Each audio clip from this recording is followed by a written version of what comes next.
We are back with Nathan from Everybody Rocks. Right, that's right. So we're going to talk now about some different stringed instruments that we have.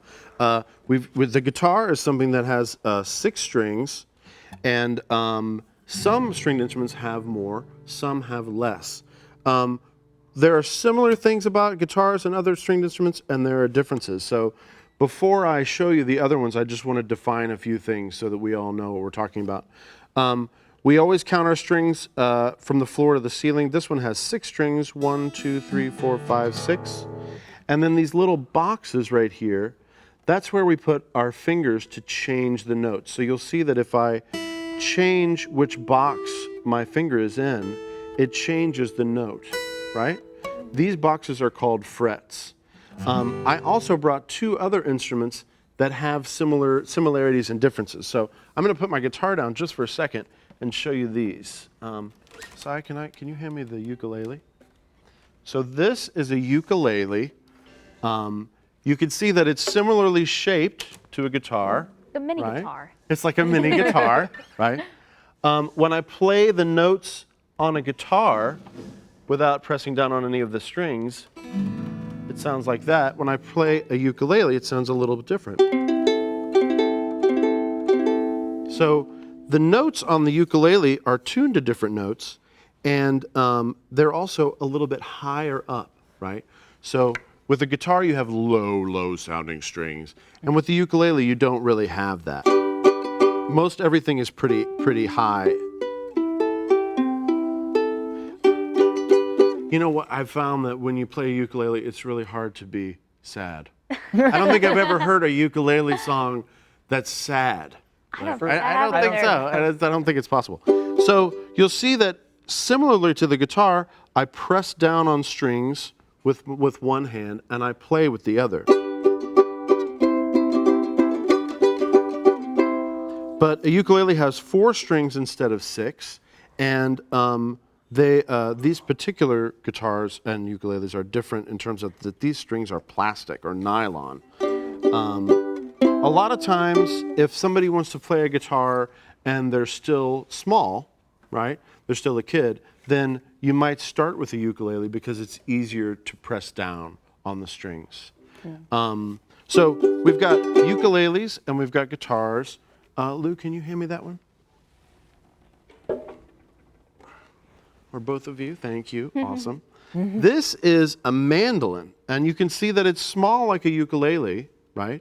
But it's got actually 8 strings on it. Wow. And each set of strings is tuned together so that they sound the same. These 2 sound the same. These 2 sound the same. These 2. And these 2. Or they're supposed to. Now, when you play a mandolin, you do the same thing that you would do with a guitar. You press down on the strings and you play with your other hand. But it's tuned a little differently, and so you have to learn where to put your fingers to get the same chords. You would put your fingers in different places. And actually, if you play a violin or a fiddle, they're tuned the same as a violin or a fiddle.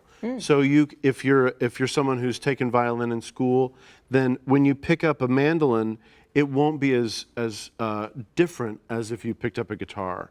The things that you could do when you first started playing a violin would also work on a mandolin. Wow. And the cool thing about all 3 of these instruments is that they're both melodic instruments, meaning you can play one note at a time. And they're also harmonic instruments or chordal instruments, meaning you can play a bunch of notes at the same time and accompany yourself with the melody that you sing, right? So, pretty cool. That's awesome. That is cool. Well, thank you. Yeah. I'm going to ask him to play us a song. Okay. Awesome, thank you. Well, that was just so cool. Nathan, can you play us a song on it at all? For sure. The song that I'm going to play for you on the mandolin is a song by one of our great songwriters.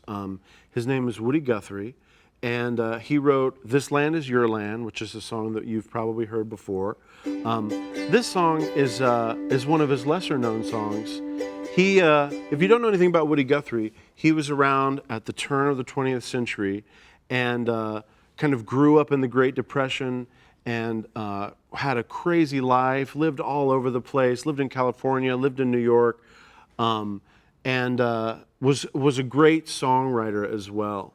And he wrote so many songs that there are literally hundreds, maybe even thousands of Woody Guthrie songs that we've never heard.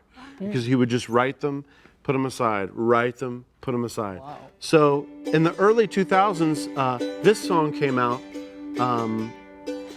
A group called Wilco from Chicago and a gentleman named Billy Bragg recorded this song, and it had never been heard until they recorded it. So it's called California Stars. It's a pretty song. It goes like this.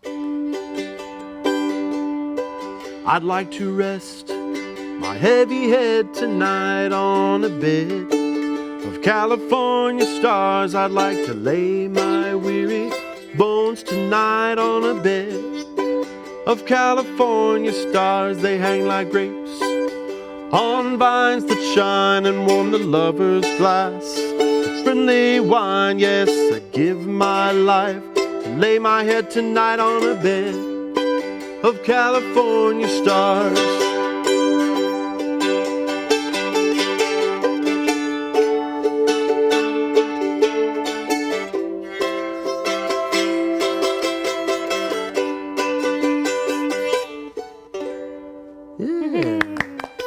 That was so pretty. I loved those lyrics. Wow. Yeah. That's crazy to that's crazy to think that there are like thousands or hundreds of thousands of these songs that you could have yeah. written that are like not discovered. Wow. Definitely, definitely.